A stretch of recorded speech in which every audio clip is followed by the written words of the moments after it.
What's going on, everybody? Welcome to the first ever edition of Set by Bet Spike. We'll say that 5 times fast. Chris Meaney and Eric Young back together again, but we have put the sticks and the pucks and the helmets off to the side for a little bit.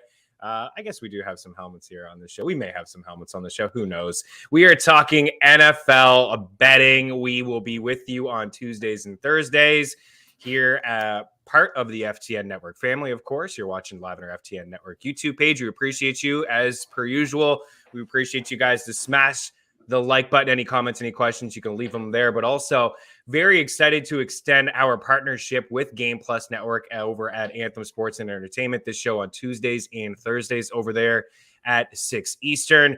EY, we're back together again. I missed you over the last month. I know before we got on, we were talking hockey nonstop with the craziness of the offseason in the NHL, but as the calendar turns to August, football season is here, dude. It really is, and I'm looking forward to this show with you, man. Yeah, it's well underway. I mean, for me, the football season starts with the Scott Fish Bowl, the way too early fantasy football draft. I mean, we know where all the players are, but I mean, there's no training camp. There's no nothing. Everyone's just guessing. It's complete madness. Third round reversal, like tight end premium, 2 quarterback. I mean, I don't know. I'm either going to win the whole thing or be in last place looking at my team, but it's that's how it goes. We are in football mode. I have boats on my shirt and I'm ready to rock and roll, buddy. Yeah, you're looking sharp. It look a little different from the hockey jerseys you came in. I was expecting some sort of Titans jersey. We are going to preview the NFC West today. So I figure as we roll through August, with 2 episodes this week, and we could pretty much preview every division, take your fantasy football questions. Maybe we'll do a mock draft on some episode, keeper league questions that you guys have, anything that you have, you can leave them there. The show is also going to be available on iTunes and Spotify, wherever it is that you listen to your favorite podcast. So we really would appreciate your guys' help. You've been so supportive throughout Dangle, Celly, everybody over at Anthem Sports Entertainment and GamePlus, also so supportive as well, that we would love if you could just rate, review, subscribe, leave a 5-star rating if you can, a little bit of a comment, things that you'd like to see. We'll be with you throughout the entire NFL season. Obviously, on Tuesdays, we're going to recap the week. They'll be fresh from Monday Night Football. We will talk fantasy football waiver wire. We'll have some rankings. We will really just kind of recap the week and take a little bit of a sneak peek towards the next week. Of course, 18 weeks in the NFL, and then throughout the entire playoffs as well. And then on Thursdays, I figure we'll roll on Thursdays through the month of August, EY. But man, when we get into the season, we may have to shuffle over to a Friday. We'll see how things go. Just want to be honest with you guys. Thursday's show will tee up Thursday Night Football, which is cool. We'll have a lot of content over at FTN Network that will tee up Thursday Night Football, even over at GamePlus Network. But the show is really going to be about the Sunday games. We're trying to, give the best picks, the best bets, just like Dangle Bet, call some touchdowns. I wonder who your Kyle Connor in the NFL will be this year. I'm really looking forward to that. But we will call some touchdowns. We will get in some props and things like that. But for the most part, if I remember correctly from last year, these NFL props on a Sunday don't really trickle in until mid-afternoon on a Thursday or, especially on a Friday morning. Injuries, of course, are key with certain teams, and, we'll see how things go throughout the season. But as of now, we're here on a Tuesday and a Thursday, and we want to give away an NFL betting package right away. So if you're watching the show, live over on GamePlus, hop on over to our FTN Network YouTube page. Again, available on iTunes, Spotify. All we're asking is a comment here on this YouTube page. Just a straight up comment. It could be your favorite win total, your favorite NFL team, your favorite fantasy football target, a bust, whatever. A player that you feel is in a new scenario, a new team that you feel could be really good this season from a fantasy standpoint or just a real life NFL standpoint. But we want you to subscribe to this show. It's free to subscribe. Just click the subscribe button over at FTN Network YouTube page here and then smash the like button. Included in our NFL betting package, all the picks from everybody across all the sports, NFL projections, tools. Man, we have a lot of tools, 40 plus tools over at ftnnetwork.com. Split tools. The Hammer, what's up? The boys are back. We do love the Hammer on this show. I always think about Corey Perry when I think of the Hammer with that great call that you had. And your Rangers, trust me, we do want to talk hockey in the show. Dangle Bet Celly will be back. This is straight up football. But the NFL betting package, everything included.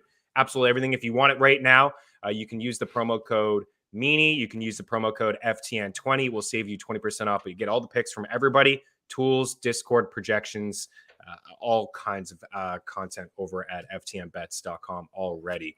It's an amazing tool, right? Like, it's an amazing tool. It is. Like, to me, like I always say, like when I first subscribed to something like this, I was in this really competitive league, and I would get into the playoffs and then I'd get beat, or I would almost make the playoffs and miss out by a win or a tie somewhere in the season. And then having one of these, you know, I always have my own opinions. I've always got my own draft list. I've always got my own ideas. That's what I think makes fantasy sports and sport betting fun. But having another set of eyes from a professional lens, like people that do this for a living, people like Chris, and I guess like people like me and Jeff Ratcliffe, and the list goes on and on and on and on of pros over here at FTN. And having that package could be the difference between, you know, 2 or 3 spaces in your league, or, you know, winning a title, winning a championship. So, you know, if you're serious, and if you're watching this show, you're serious. You're serious. So yeah, I mean, go for it now. Get it while you can. It's I think the early bird price is still a thing. Or like Chris said, comment on the YouTube page and maybe get it for free and dominate your league. And you know what? Honestly, this is going to be mostly a betting show. But like I said, on Tuesdays, we're going to recap the week and hit up the fantasy football waiver wire. So it's not going to be just betting. For anybody who's potentially intimidated from betting, we'll be here with you. We can talk bankroll management.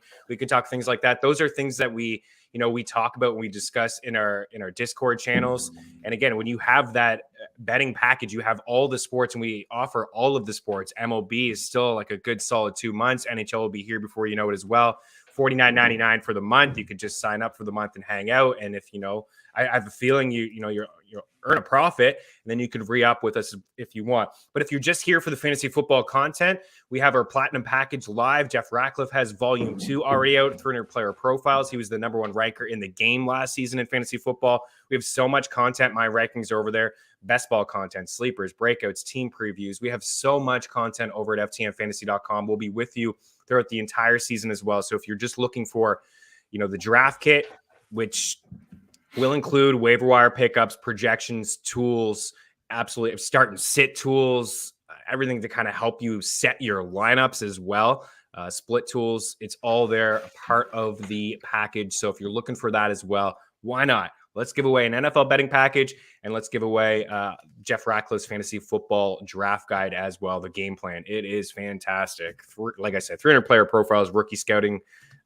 It's all the rankings for whatever weird leagues you play in. Eli said it off the top: Superflex, tight end premium, straight old school standard, you know, with no points for a catch, half a point, full point. It's all there. Cheat sheets. It's all there for you. So NFL betting package and the FTN fantasy football platinum package game plan included in there, courtesy of Jeff Ratcliffe, headed your way.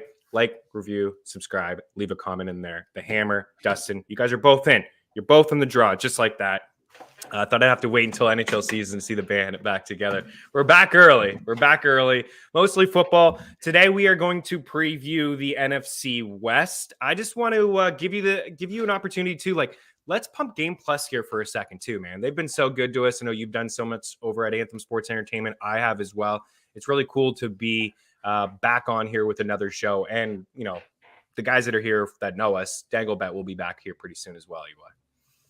Yeah, I mean, it's a great partner for us. People that love the sports betting space and want to have entertaining shows that provide the best and most concise information.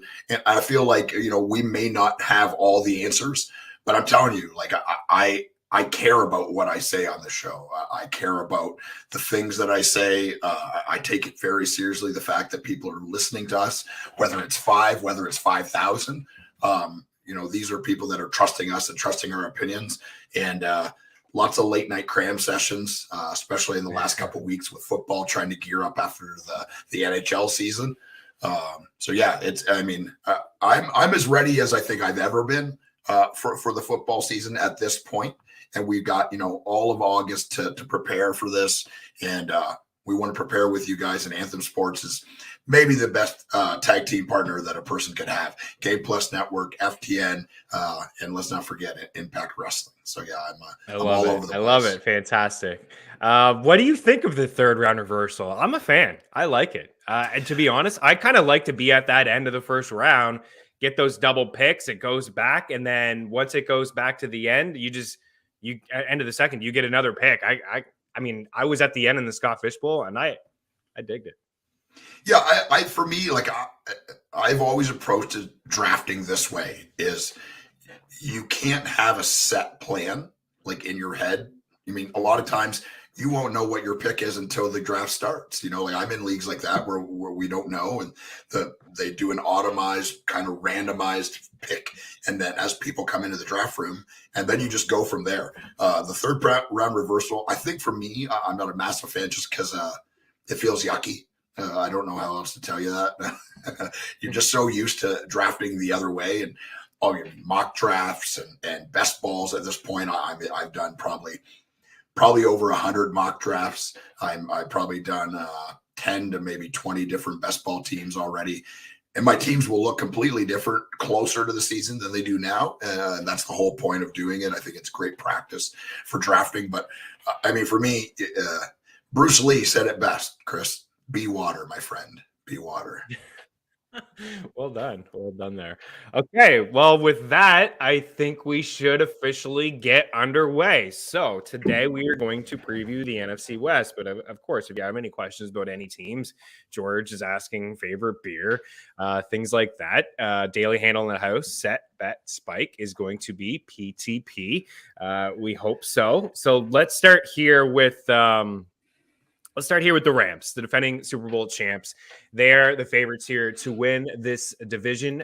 Again, you see the win total there. I will just give you the odds courtesy of DraftKings or plus 125 to win the division currently live. But again, we have the free prop shop over at ftmbets.com, parlay calculator, things that we've talked a lot about over at Dangle Celly to get the best possible odds you can get, plus 140 for the Rams to win the division. The Niners are at plus 150. The Cardinals are at 4-1, and the Seahawks are long shots to win the division at 18-1. We'll get into them a little bit later on. But the Rams, you saw the 10.5 total. Can you put that back up for a sec there, George? My bad. 10.5 for the win total. NFC to win the conference 5-1, to win the Super Bowl, to repeat at 11-1. We did have 12-1 in the bet tracker last year. Tino and I, we were in on the Rams. We saw enough after 3 weeks with Sean McVay and Matthew Stafford. You see the record. They finished 12-5. We'll get into some of their weapons in a little bit, but new additions on this squad. One that stands out for sure is Allen Robinson. Bobby Wagner leaves the Seattle Seahawks and heads over to the Los Angeles Rams. They are favorites, obviously. Just slight, though, according to DraftKings, right? Plus 125, plus 150 for the Niners. What do you make of this Rams team? It's really tough to win the Super Bowl. EY, you know this, right? Even I think most shows last year said, hey, the Bucs are bringing the band back together. The Tampa Bay Bucs rolled through a couple years ago. They brought everyone back together. It's just so tough to repeat. It really is. Like, hockey aside, Tampa, yada, yada. In the NFL, you just really don't see it. Things have to play out perfectly for you. Injury-wise, this team didn't face a ton of adversity last year. They went through moments. Cam Akers was a guy that did face a lot of adversity. Tore his Achilles before the season started, ended up playing and returning before the regular season ended and throughout the playoffs. Which I think is insane. This is still the team to beat. But Yeah. You go ahead. You tell me what you think about the Rams. Absolutely. Yeah, I do believe that they're still the team to beat, but there is, there's lots of questions. Matthew Stafford is a year older. Not that at the quarterback position, that doesn't matter a lot. He was really good last year. Maybe not the best we've ever seen Matt Stafford, but he was everything and more that the Rams needed from the quarterback position. The Cam Akers injury, you can go back through the history of the NFL. An Achilles injury up until last year was basically a death sentence. The only player I can ever remember returning from it is Arian Foster, and he returned to the game, but he was not the same player. No. Cam Akers playing last year when it mattered. I mean, obviously the team trusted him, the coach trusted him, and he trusted himself to play. So he's going to be a person, you know what I mean? You could step up in a draft and take him early and you could look like a genius, or you could kind of take him where he's being drafted now and look like a genius. Or you could do those things and look like a complete imbecile because of the Achilles injury. I mean, he's a complete crapshoot, you know what I mean? But that's a kind of a player that could win your league because of where he is, where he's being drafted. He could be the best player for the Rams this season. I don't think that's a stretch to say. Obviously, Cooper Kupp was the best receiver, maybe arguably the best player in the NFL last year. I think he's going to continue to do a lot of the same. The big question will be Allen Robinson. You know, is he Allen Robinson, or is he the Allen Robinson that we've seen play in Chicago the last 2 seasons? Last season, he was invisible. He was brutal. And I mean, I think there was probably a lot of people out there that took him in those kind of mid rounds and ended up just having this chasm on their bench because you couldn't drop him because you're like, well, he's going to turn into Allen Robinson eventually. I know. You couldn't trade him because he hadn't done anything. He was just this kind of like nothing on your roster. You know what I mean? You probably kept him for weeks and weeks and weeks. Obviously during the shorts and t-shirt part of practice, they're showing all these videos. The hype train is out and Allen Robinson is Allen Robinson. He jumps over this quarterback and scores a touchdown. Like, look, he's still a professional football player, but I want to see what happens when the bullets are flying. So let's see. Going to be a really interesting team. We could roll through their schedule too. We could have some fun with that and try to give them wins and losses to see if we like them for, win total thing. But since you're just talking about some of their weapons, let's just kind of get into them a little bit and give people a feel. So you mentioned Cam Akers. So this is very similar to some things that we've done here on Mean Streets. Things have changed just kind of slightly, but you get a really good feel. For example, Allen Robinson he's been one of my favorite targets. If you were drafting 2 months ago, you were getting this guy outside the top 30 at the wide receiver position. You see there wide receiver 25, ADP 62 over the last month over at NFFC high stakes leagues. Allen Robinson is getting drafted as wide receiver 22. He's got a min pick of 28 and a max of 77. His ADP is currently 47. So those are the pros and the cons about drafting super, super early. Of course, injuries can happen. Things happen. You can, get into a tough spot, but, the value kind of goes away as we get into August. This is how things go. Like you said, you start to see practice reports. And by the way, everybody should ball out in practice. These guys are not even really in pads. Like you said, they're NFL players. People are excited. I get it. Ooh, wow, what a catch from Kadarius Toney. Yeah, of course. He's going up against the Giants secondary. He's a wide receiver. He should get a couple catches what he's there. Paid to do. He's paid to catch footballs. Yeah, for sure. But I am in on Allen Robinson. There's no question. Before last season, each of the 2 seasons before that, before the crapshoot that was Chicago, he was a top 10 wide receiver. Now, I don't feel like he's going to be inside the top 5 or 10 in targets. Cooper Kupp is still the guy there. There's no question. Cooper Kupp is the man. Imagine Cooper Kupp here in year 2 with Matthew Stafford. Imagine Matthew Stafford in year 2 with Cooper Kupp and with Sean McVay. Sean McVay is one of the best play callers in the NFL. Matthew Stafford's the best quarterback that Cooper Kupp has ever played with, the best quarterback that Allen Robinson's ever going to play with, and the best play caller that Sean McVay is ever going to play with. I love both of those guys. Robert Woods is gone. Robert Woods is great. I think Allen Robinson offers more than Robert Woods. So I'm excited about Allen Robinson. I think he's a terrific target in the 5th round. I love this offense. They're going to score a lot of points. The defense is strong. And like I said, I'm pretty excited about that this offense could take another step forward in year 2. Definitely. Think about that with Stafford, just learning the playbook a little bit more. They won the Super Bowl. How many times do you see that? I mean, I guess we saw it twice with Brady going to Tampa on a new team and getting it done, and then now Stafford. But you don't see it too often. A quarterback going to a new system, unfamiliar with playbooks and things like that, and then just really getting it done. So I'm pretty much in on everybody in this offense besides Tyler Higbee. If you want to chuck that board back up, George, and get a little bit of a feel of some other weapons and where they're going. I mean, what can you say about Cooper Kupp, right? Triple Crown winner. Maybe we see a little bit of a drop off production wise, maybe fewer targets, fewer grabs, potentially fewer touchdowns with, Allen Robinson on the squad, but Cooper Kupp is super safe. He had double-digit fantasy points in every single game last year but one, and that was just a half-point setting. He's a terrific route runner. He's fantastic. I am fine with taking him third overall. I even have no issues taking him second overall. If it's Jonathan Taylor, Cooper Kupp, CMC, whatever you want to do there, Cooper Kupp is super safe. People are making the case Justin Jefferson over Cooper Kupp. I don't understand why, personally. Maybe more targets for Justin Jefferson. Justin Jefferson in the Cooper Kupp role. They lose Kevin O'Connell. Their offensive coordinator goes over to Minnesota. You know who has the Cooper Kupp role? Cooper Kupp. He is absolutely safe. Don't overthink it, guys. Allen Robinson, we talked about. Van Jefferson's going through something, a little bit of an injury right now. We don't know if Odell Beckham Jr. is going to re-sign with this squad or not. Tyler Higbee, tight end 20. Not really, I don't think a strong target in that range. He's not going to be a starting tight end in your single 12-team league with your buddies, I don't think. Daryl Henderson at RB 45, actually kind of, if you look at him and Cam Akers' numbers over the past couple seasons, Henderson, from an analytics standpoint, yards between the, yards after contact, between the tackles, yards per carry, Henderson kind of grades out a little bit better than Akers, but there's always seems to be something with Henderson. Soft tissue. Last year, some injuries. They had to bring Sony Michel over. It didn't seem like the organization really trusted Daryl Henderson. They drafted him in the third round. Then they went the next year and drafted Cam Akers, and Akers went down. They brought in Sony Michel, brought in other pieces. So I'm just not in on him. I think he's an okay target if you don't believe on Akers. But you touch on Akers. George is commenting on Akers. He says he's out on Akers. Feel like he laid it out on the line for his ring, but in a season very hard to not doubt the injury and the surgery. You touched on Akers and, returning from Achilles injury. Where are you? Are you in on him? You said he could be a league winner. He said he could be a potential bust there. Right now he's going as RB 17, a min of 19, a max of 50.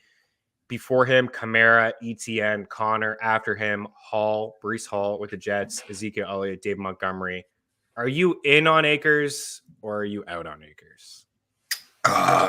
So I think this you could say this about every player, but I think it just depends on scoring, and I think it depends on where you're going to get him. So I've got him right now around my 28th player, ranked as my 28th player. So this is a list that I keep my draft kit. Where I'm kind of changing my rankings. I'll change them every day. I'll edit them and move players around. So right now, I got them, whatever, third round, fourth round. So I think if you can get him there, then he could pay off. The Achilles thing, look at, a player has never came back from this injury in the history of the NFL and been the same player, ever. That's scary. I'll say this about the Rams is they were piecemealing the running back position all season. Like Sony Michel came over in the middle of the season and was their starting running back and was very, very good, without, learning the offense, with playing in a completely different offense in New England. So, it's scary to think where this team can be if they get a full season of Akers and Henderson. Obviously the running back position, you can count on a player missing at least 2 games. Almost every player in the NFL is going to get hurt at some point. You can't draft that way. You can't think that way about, this guy got hurt before. I think Jonathan Taylor is my number 1. McCaffrey is my number 2. And I don't worry about injury. People are like, Derrick Henry now, he's worn down. Says who? You mean he stepped on a lineman's foot and rolled his ankle? That could happen on any play to any player. So for me, the Cam Akers thing, the fact that he's coming back from an injury that no player in the history of the NFL has ever come back and been a good player. But right now during the Pajama Olympics, he caught one-handed pass yesterday. I saw that video that was going around on Twitter. Yeah, I'm trying not to be excited, but man, he looked good. He looked good. Man, Cam Akers is an absolute stud. I'll push back a little bit. I agree with your statement that we haven't really seen anyone be the same player, but Deontay Foreman had a pretty good campaign last year when he filled in for your boy, Derrick Henry. And he ruptured his Achilles but a few years ago, so it took some time. And Arian Foster definitely wasn't the same player. And we've seen multiple running backs. It's been tough. But medicine these days, doctors, what he did is certainly unthinkable. And when he came back, he wasn't great. As George was saying, he kind of, he gave it his all and there's a lot of touches. But ultimately, the biggest thing for me is, man, he came back from an Achilles injury in must-win situations, and Sean McVay gave him the rock. 17 carries, his first start, 17 carries, wasn't efficient, 55 yards, caught one pass for 40 yards. I like that. That was a top 10 run defense in Arizona. Start number 2. In Tampa against the Bucs, one of the best run defenses we've seen over the last few years. 24 carries they gave him. Now, he only had 48 yards. Again, not efficient, but 24 carries. So his first 2 games, coming back from an Achilles injury, they gave this guy the rock over 40 times in 2 games. He caught 3 passes on 3 targets. So his first 2 games, 4 catches, 60 receiving yards through the air. Another element, right, for him. And then start number 3, San Fran, another top 10 rush defense. 13 for 48, doesn't do a whole lot in that game. But again, double-digit carries, leads the backfield, catches 1 pass. And then in the Super Bowl, not super efficient again, but another top 10 run defense in the Bengals, 13 carries. He catches 3 of his 4 targets. So in the 4 games, he racked up 67 rushing attempts. He caught 8 of his 10 passes for 76 yards. He did not find the end zone. I am a big believer in Cam Akers. I had this guy in a lot of my squads. I won a lot of consolation brackets a couple years ago as a rookie when it took some time for him to overtake the backfield. It was a little too late for my fantasy squads. And then last year, the injury happened and we didn't get to see him. I have him ranked pretty aggressively, actually. I agree that I think he's a good target in the 4th. He's been going in the 4th. You could actually get him in the 4th round. I think he makes for a very strong RB2 if you can get him. I have him ranked as RB13. Nick Chubb 11, Alvin Kamara 12. I got him ahead of Barkley and Javonte Williams. Now, I really like Javonte Williams as a running back, but I just feel like it's going to be a bit of a split backfield. We'll get into the Broncos in another episode. But Akers, we're in on Akers. We're in on Stafford. We're in on Kupp. We're in on Robinson. I think Henderson's a decent little play as well. But let's just, before we wrap up from the Rams, let's go through their schedule. What do you think? Give me a percentage that this team not wins it, but let's say gets to the NFC Conference Championship game, the Final 4. What's the percentage that they get there? If you've watched football for any amount of time, and if you've watched it in the last 5 years, how can you bet against this team?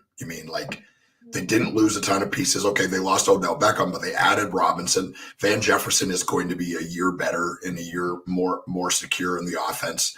If Cam Akers turns into the player that you think he's going to be, even if he turns into the player that I think he's going to be, this may be the most dangerous offensive team in the league, and their defense is still unbelievable. They still got the best player in the NFL in Aaron Donald.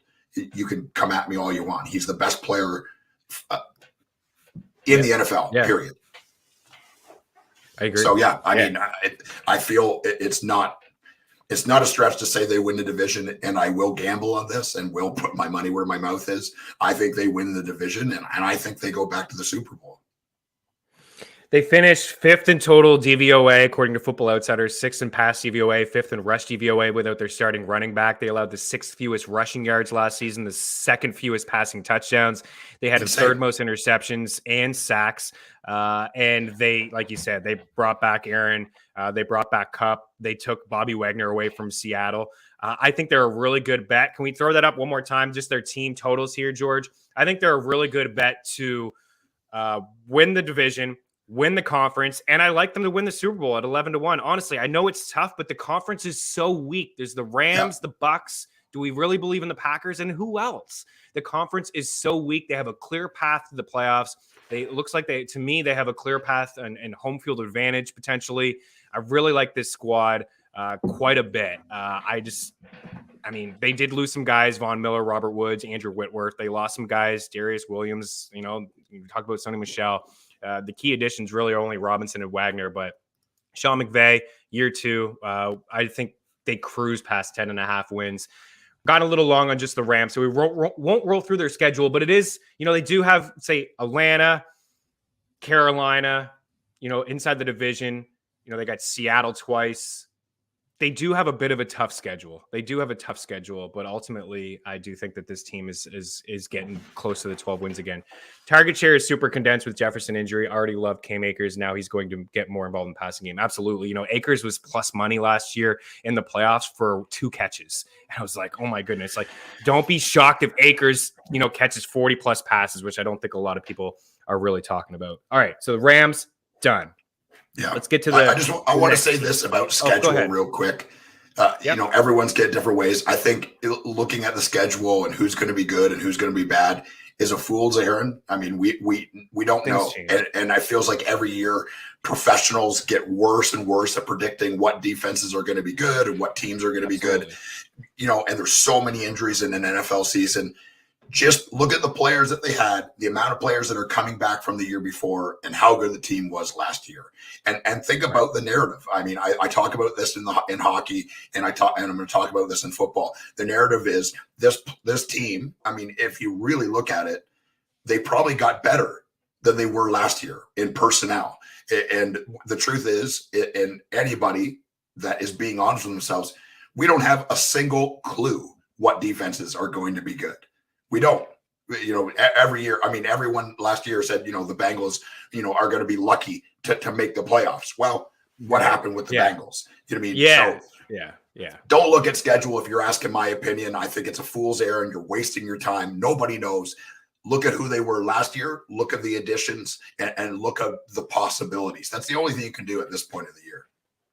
You're right. And they do have some tough games, like into Kansas City. They play the Broncos, right? They play that division, the AFC West, which is going to be an absolute bloodbath. So it's going to be tough for them. Again, everybody, you're going to get the best effort, right? When the Rams play team, it's the Super Bowl champs. They got just the target like on their back, the Rams when they played the Bucs and they won that game in like week 4 against the Bucs, and everyone went nuts, right? They kind of walked off. McVay's running in the tunnel with Deshaun Jackson. It was a big moment for them. Yeah, you included. But you're right. I mean, things change. New personnel, not just players, coaching staff. Defenses do change. Everybody thought the Washington Commanders defense would be great last year because it was great the year before, and it was awful. So things do certainly change. Okay, away from the Rams into the San Fran 49ers. George, go ahead. Bring up their team total and things. All right, there you go. Back and forth. 9.5 plus 190. Again, prop shop. You can get the best possible odds if you're feeling this squad. Plus 750 to win the conference. Super Bowl 18-1, 10-7. George already jinxed them with the Jimmy Garoppolo pitcher here. They're looking to trade him. They already announced that Trey Lance will be the starter for the 49ers. And let's get into some of their weapons as we transitioned here, George. So Trey Lance going as quarterback 15, ADP 101. I do believe that has changed a little bit, and get you the live stuff here in a second. Elijah Mitchell, Terry and Davis Price, they drafted in the 3rd round. They also drafted Trey Sermon last year in the 3rd round, which didn't work out for them. Elijah Mitchell was a 6th round pick for them last season, which certainly did work out for them. Deebo Samuel just got paid. He had a monster season last year. He's got some incentives too in his contract. If he has more than 3 rushing touchdowns in a season, he gets a bonus. If he has more than 350 rushing yards in a season, I think he gets like a $650K bonus. Brendan Ayuk in there and George Kittle as well. What do you make of this Niners squad? They actually went perfect against the Rams last season in the regular season, but they lost when it mattered most in the playoffs. This Niners team certainly will be knocking on the door for a playoff spot, as we just talked about the conference being very, very weak, but a lot of uncertainty with this squad with Trey Lance, not on a rookie, but this is going to be his first full season in the NFL. We only saw 2 starts from him last year. Yeah, I love the 49ers. I love the Shanahan system. I'm big time on Lance. I think I will have him on. Because of where I'm ranking him, I think I'm going to have him on a lot of teams. I know that's a gamble because we haven't seen a lot out of him, but I look at it this way. I feel that he could be just as good as a thrower as Jimmy Garoppolo. I don't think that's a stretch. I think he throws a better deep ball than Jimmy Garoppolo. And this is what I know for certain. Trey Lance can run. And what I know about the NFL, and when a quarterback can run, it opens up the running game. What has San Francisco been known for the last 3 or 4 years? This insane running game, making stars out of people like Jeff Wilson. And look, everyone's going to run and draft Elijah Mitchell. Go ahead. You know what I mean? Good luck, because, Trey Sermon could be the starter come week 1. Nobody knows what Shanahan's going to do, not even himself, I feel, at the running back position. And any running back in this position becomes a stud. And now with Trey Lance in there at quarterback, the running game is going to be almost unstoppable, like it is every year. The fact that Debo is back, and you said what I think is the most important thing. He got paid, so he feels rewarded for his work last season, but also there's tons of incentives in his deal. And what's the narrative? The narrative is this guy is playing for even more money than he already made. So, I feel like this could be his best season ever. I love this team. The defense is unbelievable. They are going to and have always ran the ball efficiently. And I feel they're going to do that again this year, and even more so. I think that you could have a top 5 running back if you can figure out which one's going to start and which one's not going to get hurt. That's the big shenanigans. Yeah, I've got Trey Sermon in a dynasty league. I drafted him and I'm holding him. And the reality is he could be a top 10 running back. Nobody knows. If you're telling me then we can bet on who has more carries as a San Francisco starting running back this year, because nobody knows. Not even Shanahan knows. Yeah, he has a history of riding the hot hand. I will say this about Elijah Mitchell, like down the stretch, 27 carries. He was unreal. 21. Yeah, well, everyone was hurt. Mostert was hurt. He almost Jeff had Wilson 1,000 was yards. Mostert's gone. Wilson's still in the squad. Sermon, they draft Davis Price. So they have a lot of moving pieces. They want to run the rock there. You got a rushing quarterback too. Could open up some lanes, but maybe takes away a couple, goal line opportunities. Elijah Mitchell only had 19 receptions last year. But 10 games, he had over 200 carries and just shy of 1,000 yards. We do appreciate you, Mr. Roper, just tuned in. Happy to see the band back is the greatest shows here of all time. Yeah.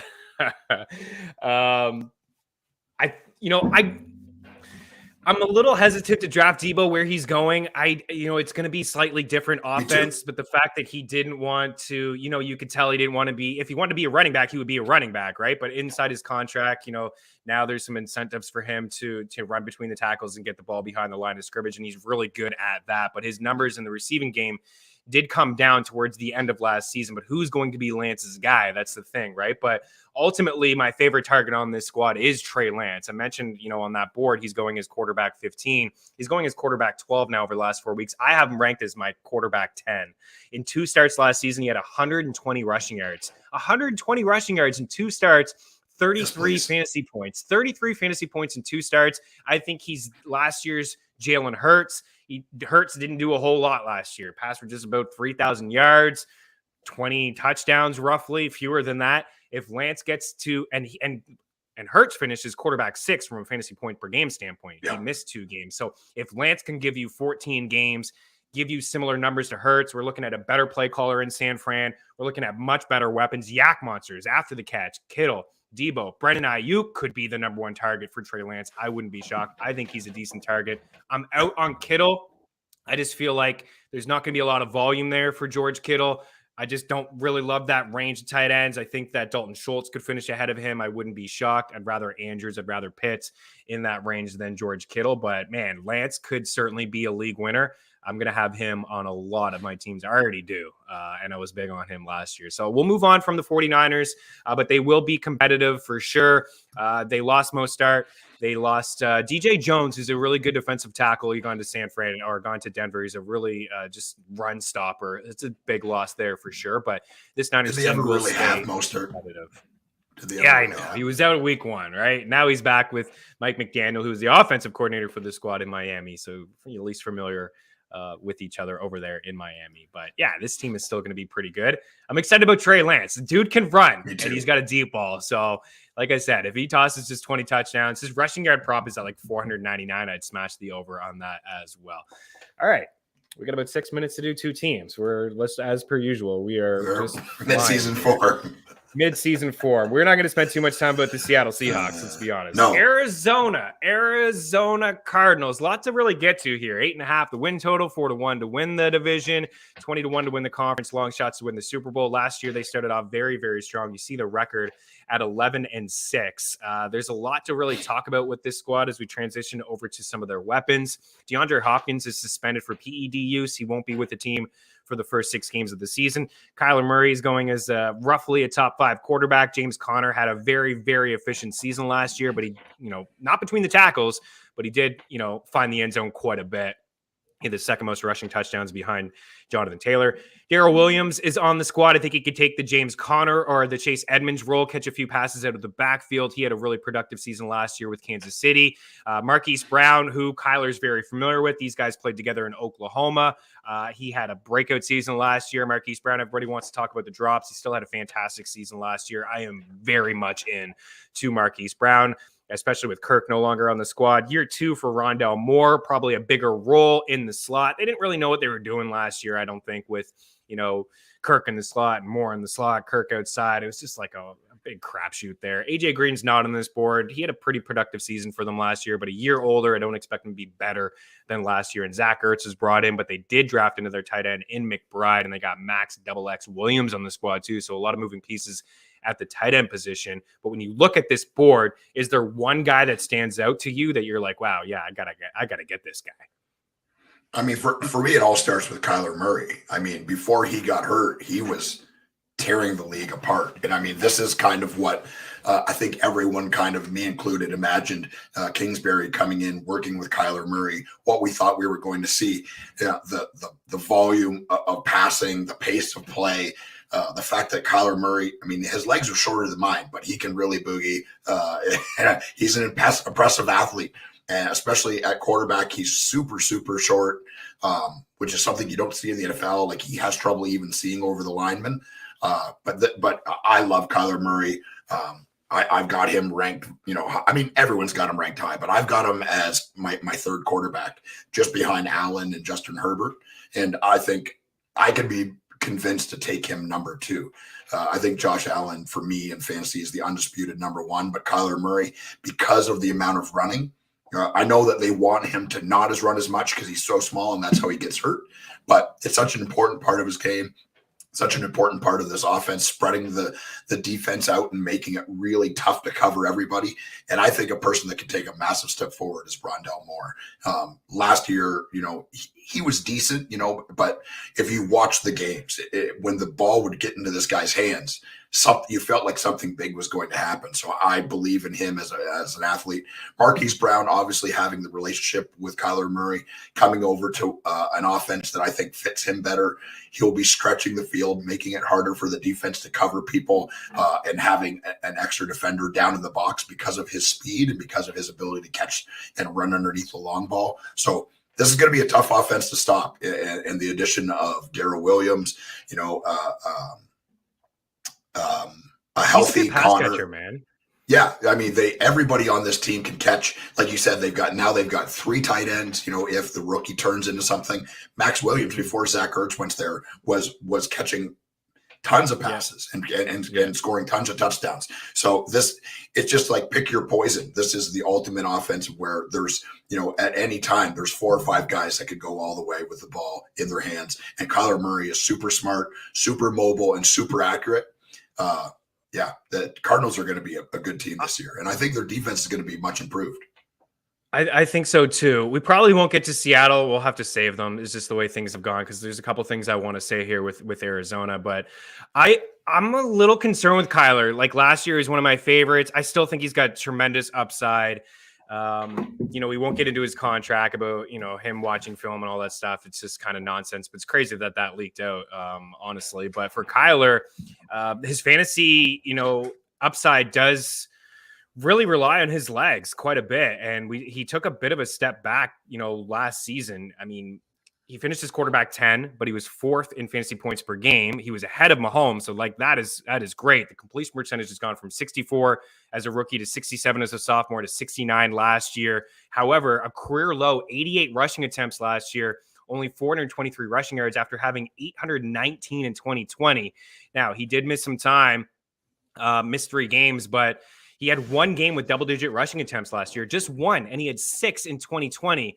You mentioned the injury 2 years ago. It was the shoulder injury. It is important for Arizona to keep him upright, keep him healthy, important for him maybe to release the ball a little quicker, not run around as much and take some of those shots, which, keeps him healthy, but also that upside that we like with his rushing floor. So I'd like to see him get back up in that 600 range. I think it's possible, but also something I do want to say here is that this team started 8-2 last year, and then they tailed off. The reason they tailed off is because DeAndre Hopkins suffered that injury. They were 8-2 with him on the field and 3-4 with Hopkins off the field.